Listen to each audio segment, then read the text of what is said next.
Minecraft is a game with endless possibilities, and for new players its whole charm lies in finding out how the game works by trial and error or simply by chance. Then, with the use of their findings, they can express nearly limitless creativity.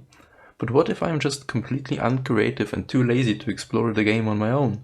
In that case, ChatGPT is there to help. I want to start a new Minecraft world and I asked, what should I do in game? I got a list with 8 steps, so I knew exactly what to do when I loaded into my new survival world. Step 1. Gather resources. Begin by punching trees to collect wood. Use the wood to craft basic tools like wooden pickaxe, axe and shovel. These tools will help you gather more resources efficiently. I wondered, how do I make these tools? Wooden pickaxe. Open your crafting table, 4x4 grid. Anyways, place 3 wooden planks in the top row. Place 2 sticks vertically in the middle and bottom rows. That works, okay. Wooden axe. Open your crafting table. Place 3 wooden planks in the top row. So it's exactly the same instruction. I guess I'll make another pickaxe. Step 2. Build a shelter. Find a suitable location and build a basic shelter using your gathered resources to protect yourself from hostile creatures. I have a question to step 2. How do I build a shelter that protects me from hostile creatures? Look for flat terrain or a naturally sheltered area, such as the side of a mountain or inside a cave. This is perfect. Look, here's flat terrain and here's the side of a mountain. Well, it's not quite as large as... I would call this a mountain. Yeah, that's a mountain. Gather enough building materials to construct your shelter. Initially, you can use materials like dirt, wood or cobblestone. Dirt and wood, I think that is a thing I can get. For the structure, start by digging a 3x3 trench about 2 blocks deep. This will be the foundation of your shelter. 3x3 and 2 blocks deep. Use your chosen building materials to build walls around the trench. Make sure the walls are at least 2 blocks high to prevent most mobs from entering. Leave space for the entrance. Birch wood. Okay, let's use wood. Create a roof by placing blocks across the top of the walls. You can use slabs, stairs or full blocks depending on the materials available to you. I have plenty of dirt. Beautiful. For lighting, place torches or other light sources inside your shelter to prevent mobs from spawning within it. This is crucial for your safety, especially during the night. Let's see if I can find a light source. Oh, there's light. What's there? I think I have to be careful of that hostile creature there. Well, so I guess we'll have to make torches. How do I obtain charcoal? Open your crafting table, 4x4 grid, and use the wooden planks to create a furnace. Place cobblestone or blackstone in the 4 corners of the crafting grid. Fill the remaining 5 slots with cobblestone or blackstone to complete the furnace recipe. After one more failed attempt, I then got the right recipe and I could make charcoal. Awesome! Now I should be protected inside my shelter. Step 3. Explore and gather. During the day, venture out to explore your surroundings. Look for valuable resources like coal, iron and stone. You'll need these materials to craft better tools and equipment. Oh, I can't sprint. What do I do? If your hunger bar is empty or low, you won't be able to sprint. Hunt and kill animals such as cows, pigs, chicken. Okay. Oh, there is fish in the water. I should be able to eat that, right? It's important to cook raw meat. Oh, it even says it's important to cook raw meat before consuming it to avoid any negative effects like food poisoning. Ooh, damn, I ate that fish and I'm glad I didn't get poisoning, I guess. Oh, animals. I wonder if I should kill them. Actually, no, my pickaxe is nearly broken. Maybe I should get stone first. Yeah, here we go. Coal. Finally. More coal. Okay, I see some interesting things there. There is a city and there is a different area. Good to know. And there's another building. That's interesting. But it's getting nighttime, and I've learned that during the night, hostile creatures appear. So let's go back. I got bored during the night, and I noticed 4 pieces of leather in my inventory from the food gathering. So I asked ChatGPT, what can I do with 4 leather? It told me I can make leather armor, which is the weakest type of armor in the game. I can make item frames to display decorative items. It told me how to craft books and that they have various uses in the game. I decided item frames would be the most sensible thing to craft in my situation, and I also decided to keep collecting my leather to craft books in the future. And so the night had almost passed, and in the morning I continued exploring. Okay, let's explore that structure there in the distance. Interesting, interesting. Interesting. Okay, let's move on. Fisherman, okay. Oh, okay. Interesting. Okay. Oh, I can actually take that. That is food, right? Am I allowed to take that though? Librarian. Oh, there are the books. Okay. I would say I have sufficiently explored this place. Now let's keep looking for iron. That's what I'm missing still. On the way to the different area, I came across the obsidian structure once more. I couldn't help but tell ChatGPT what I found and ask, can I take the items? In Minecraft, if you come across a chest with items inside, it is generally acceptable to take those items. Enjoy your newfound treasures and have a great time playing Minecraft. If you have any more questions, feel free to ask. Yes, I have a question. Can I take the chest as well? It gives me an instruction how to take the chest. Make sure you have an empty space in your inventory. Approach the chest and face it. Hold an appropriate tool, such an axe, in your hand. Left click to break the chest. The chest will drop as an item and you can pick it up by walking over it. Okay. In addition, I learned that golden carrots are a valuable food item and they can be especially useful for long journeys or challenging adventures. Well, that's what I'm doing. Perfect. And obsidian blocks are a durable and blast-resistant material that can be used for various purposes, such as creating a nether portal, constructing strong and secure structures, or for decorative purposes. Oh, that is very nice as well, is what I thought to myself, but I had one more area to explore, and that's where I found another village. Nice, nice, nice. Since it's acceptable to take the stuff I find, I will now take all the stuff, and the chest as well. Yellow bed, mellow bed, that is my bed now. Let's actually buy a few flowers. Let's do this. Yeah. I got so many storage containers. Look at this. 5 chests and 2 barrels. So I'm back. Step 4. Establish a base. Once you've gathered enough resources, consider establishing a more permanent base. This can be a large, well-protected structure where you can store your items, set up furnaces, and craft more advanced tools and armor. I expanded my base to 3 times the size, and when I would come across more durable building materials, I would fortify and expand my base further. I had also gained a lot of new information after telling ChatGPT that I gathered plenty of stone and coal, but just 4 raw iron. I also found villages, pumpkins, and a donkey. From the iron, I could make better tools and armor, including a sword. Oh, I could have made a wooden or stone sword all this time! I was fighting with a pickaxe! I learned about the enchanting table, how obsidian is formed, where I can find diamonds, that I need lapis lazuli for enchanting, but I could not get the right recipe. I learned that I can use pumpkins for decoration and that I could tame the donkey. I learned that saddles are found in dungeons and in strongholds, both located underground. Step 5. Start digging underground to mine valuable resources like iron, gold, diamonds, and redstone. Use torches to light up dark areas and be cautious of caves and ravines that might contain hostile mobs. I found a few diamonds, 1 vein of gold, and no trace of any underground structures. I learned about armor, but I failed to craft any.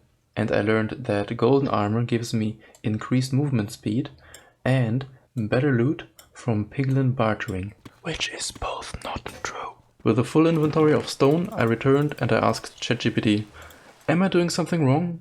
I was told to consider branch mining and that some biomes may have more abundant resources than others, which is only true for gold and emeralds, but I don't know that. First of all, with all my freshly mined stone, I decided to expand and improve my base a lot. When I was done with that, I grabbed my golden carrots and I made my way to the savanna biome to start a branch mine there. I had already found out about the details of how the branch mine would have to look like, but as I was digging down to level 12, the most commonly used level to branch mine, I made an unexpected discovery. Oh nice! There's my obsidian. So I gathered a few durable decoration blocks for my base. Then I settled on level 12, but I didn't come far with my branch mine. Oh wow, what a branch mine. Oh no. Hostile creatures! I didn't nearly have enough torches to secure the caves, but with my iron sword I felt sufficiently equipped to take on those creatures. There was an abundance of resources in the walls of the caves, making my initial branch mine obsolete. I also came across underground structures, namely a mineshaft with 3 loot containers and 1 dungeon with 1 chest. No saddle though. With all the resources I now had, I tried making iron armor. Make leggings by placing 3 iron ingots in each of the 2 columns in the middle and bottom rows of the crafting grid. Great!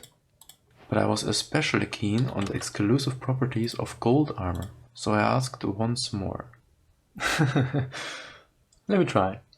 Okay, I'm now wearing a golden chestplate, a golden pair of leggings, and another pair of iron leggings, but they only go over my feet.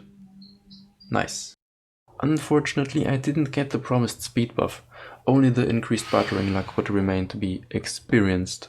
While you watch me finish building my well-protected and equally well-decorated permanent base, let me read to you the next step on the list. Step 6. Farm and breed animals. Create a farm by growing crops like wheat, carrots and potatoes.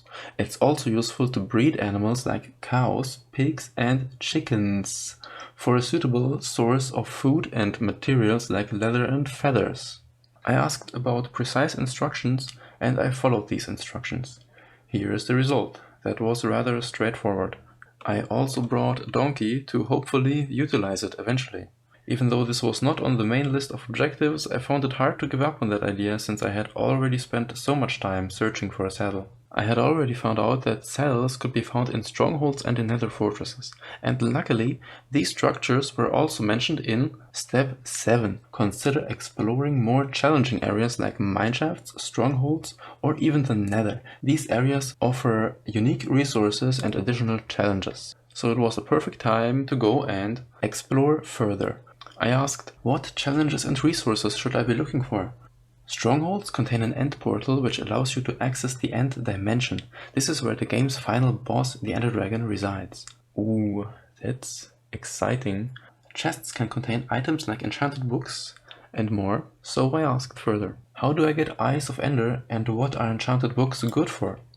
I was curious about the enchanted books because I had already found one in the mineshaft. It had Looting 3. I learned that I can apply that enchantment to a desired item using an anvil. Naturally I asked, how do I craft an anvil? And what I got is... But look at the description. Place 3 iron blocks in the top row. Place 1 iron ingot in the middle of the second row. Place 3 ingots in the bottom row. I mean, good enough, right? So I actually managed to craft an anvil and have Looting 3 on my sword. Back to my first question about Step 7. Nether. Where's the Nether? Build a Nether portal. Create a rectangular frame using obsidian blocks. The frame should be at least 4 blocks wide and 5 blocks tall. Okay. Make sure the corners of the frame are empty, leaving a 2x3 space in the middle of the frame. I was recommended to obtain the best armor I can, so I asked about diamond armor. And I was able to craft a diamond helmet and a pair of diamond leggings in size small. But hey, that's better than iron leggings in size small. In the Nether, my goal was to find as many of the unique resources as possible, with blaze rods at the highest priority. I was lucky to have a fortress very close nearby. Also, luckily, the blazes did an embarrassingly bad job lighting me on fire while I was bridging. Should I mention that I have not yet felt the heat of the flames, so I farmed my resources. Saddle, please. Yes! Cool. ChatGPT was right. Also, piglins were non-existent in the basalt deltas, so I had to bridge across the lava one more time, just to barter my gold away. I made sure to keep my gold armor on for the promised increased luck. I returned from the Nether with 7 ender pearls and an abundance of blaze rods. First thing I did was try and utilize the donkey. Hey, it didn't work, so I asked, how? I had to tame the donkey. Then I asked further, what about the inventory and chest? Then something remarkable happened. ChatGPT did something it had never done before in our long conversation. It recognized it was wrong. Apologies for the confusion in my previous response. Donkeys in Minecraft do not have an inventory or chest feature. I misspoke in that regard. Unlike mules, which are a hybrid of a horse and a donkey and have the ability to carry a chest as inventory, regular donkeys do not possess this functionality. Okay, so I went and got a horse. I bred the donkey with the horse and I got a mule. So that's what I used now. The last structure that remained to be explored was the stronghold, including the end dimension. I prepared for the battle in the end by bringing with me plenty of cooked food items and building blocks, my only bow that I got from a skeleton, my best armor of course, and my sword for close combat. With my eyes of Ender, the stronghold was quickly located. In the chests there I found more enchanted books. That was really convenient because ChatGPT had also recommended to enchant my gear before fighting the Ender Dragon. With the anvil I had in my inventory by pure chance, I applied 4 of these books to my best pieces of gear. And also I found some iron armor. That I took because I had learned it is better than gold armor. I was 2 ender pearls short of being able to activate the end portal. I soon came up with the following plan. I would make a new nether portal in the portal room, I would quickly bridge to my initial nether portal, exit to the surface of the overworld, I would find and kill 1 or 2 endermen, then I would quickly travel over the bridge in the nether, directly back into the portal room. So I executed the plan. I killed just 1 enderman, but that turned out to be enough with my looting 3 sword. As I then returned through the second portal... Excuse me, that was the same portal I just went out of from the portal room. They were not linked for some reason, and I had to build up to the surface, so my whole nether travel plan was for nothing in the end. Anyways, I could finally enter the end portal. And in the end I knew exactly what to do, because ChatGPT had given me a very detailed instruction. Be prepared for a challenging battle and a difficult environment with floating islands and end stone. Look for obsidian pillars with end crystals on top. Destroy these crystals to weaken the ender dragon. Shoot them with a bow or climb up the pillars and attack them directly. Destroying the crystals will prevent the dragon from regenerating health. Once the crystals are destroyed, focus your attacks on the ender dragon. Use your bow or melee weapons to damage the dragon when it comes close. The dragon will fly away and return to attack periodically. Continue attacking and destroying the crystals as needed. Keep up the assault until the ender dragon's health is depleted. Once defeated, the dragon will drop a dragon egg and experience orbs. Congratulations! You have successfully defeated the ender dragon and completed a significant milestone in Minecraft. I immediately told ChatGPT that there's a portal now.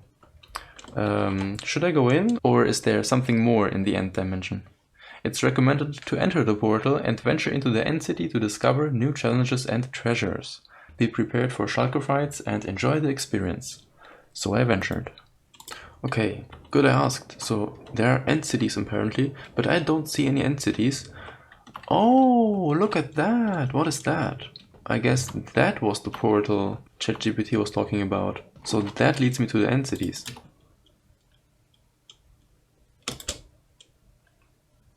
Please. Oh no. Holy shit. Oh no, that is... That has to hit now. Yeah. Oh my goodness. I'm playing on a lower FOV than I'm used to. I think that's a thing I have to keep in mind, I guess. I had thought I was safe with my pearls. Oh no. Oh no. Oh no. Oh no. Oh no. Why did you tell me about the end cities? I died in the void trying to get there. How should I proceed now? Before attempting to reach the end city again, consider preparing yourself with better equipment and resources to increase your chances of success. Which I thought was terrible advice, but hey, I'm not here to judge. Remember, the end city and its treasures are optional and not necessary for completing the game. I apologize for any frustration caused by the previous response. It's really unfortunate that I don't have the remaining footage. I respawned in the portal room with absolutely no resources there. I wanted to travel back to my beautiful blackstone base through the Nether. I had acquired planks from the library and a flint and steel all within the stronghold, but eventually I found myself trapped in a tiny room because a skeleton had prevented me from reaching the portal room again. Now I guess I have plenty of time to digest. Step 8. Set goals and be creative. Set personal goals like building intricate structures, creating redstone contraptions, or even defeating powerful bosses. Let your creativity guide you. How can you do this? We have come so far, and now you throw me back to step 1? You leave me to myself? Don't you know that I'm nothing without you? You are the driver of all action in this world. But if that is your will, I guess this is it.